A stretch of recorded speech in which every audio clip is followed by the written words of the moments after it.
I personally like using moving averages.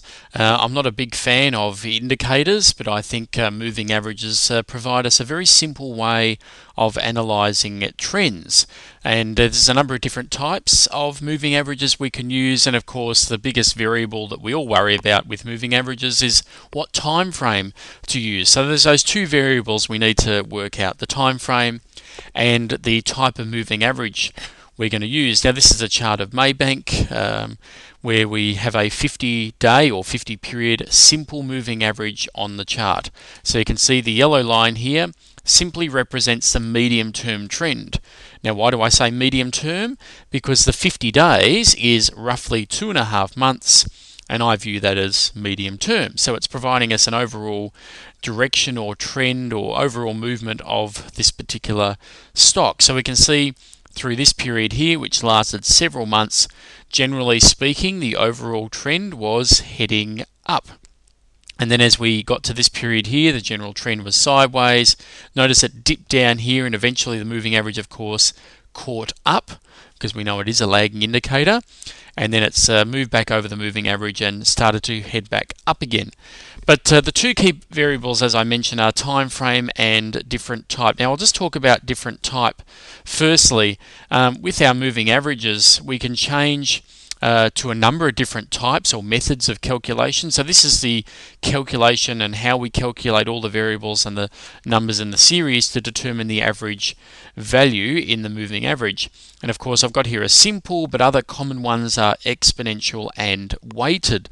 And what both exponential and weighted do is to place greater emphasis on more recent data in the calculation. In other words, if we're doing a 50-day moving average, the data or the price from the last 5 to 10 days will carry far greater value and worth and weighting in the calculation than, say, the days from 40, 45, 50 days ago. Even though they're all included in the calculation, the more recent data has far greater weighting, and I'll show you how that's. I'll show you that visually on the chart in just a moment. Notice there's a few other different types as well, and there's volume adjusted, variable, triangular, and time series. And of course, these are only the ones that this particular piece of software has. So there may be others out there.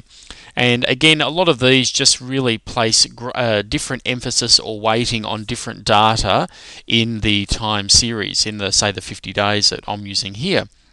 But just on the different types, if I put on another 50-day moving average here, but in fact change it to exponential, and in fact I will change the color so it does stand out, or certainly separate itself from the yellow line, and then I'll put on another moving average, and this particular one I'll make it white, and I'll change this to a weighted moving average. Notice they are really three different lines. You'll notice that the yellow one is, and I'm just going to zoom in here in just a second, you'll notice the yellow one is a simple. That was the original one I put on, and here's probably a good example that as we've been moving sideways, they're all fairly much the same, but as the price ducks down, notice how the yellow, the simple, takes the longest to react. Notice the others are quicker to react, both the exponential and weighted. And why is that?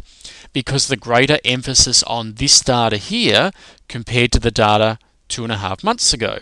So because we're placing greater value or weighting on this data, it's skewing the calculation to move the moving average down quicker. So you could assess from just that simple example that having a weighted or an exponential moving average allows the moving average to not lag as much as a simple. In other words, to be more reactive.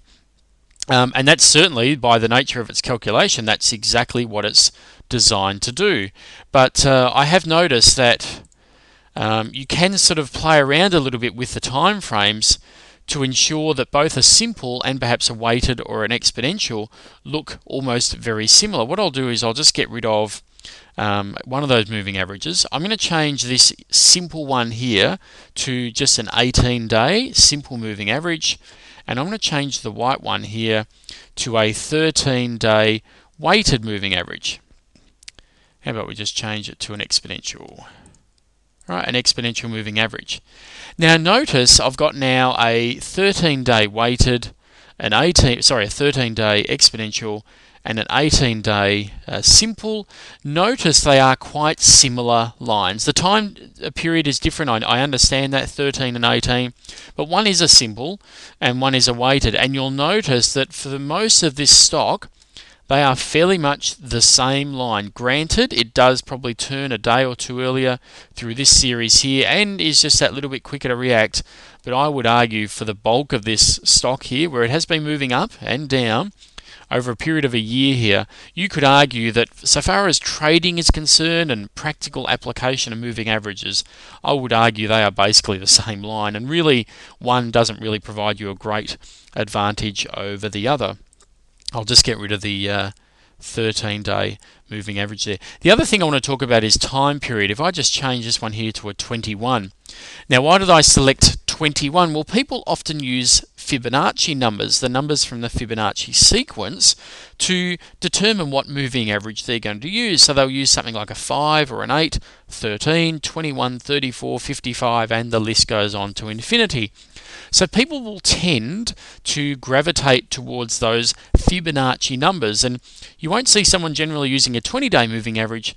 They'll probably use a 21 because it's a Fibonacci number. But I again would argue that if I just put on here a 20-day moving average, and again to just differentiate it a little, I'll change its color and I'll change this other one here to blue, and I've got there a 20, a 21, and let's put on a 22-day simple moving average.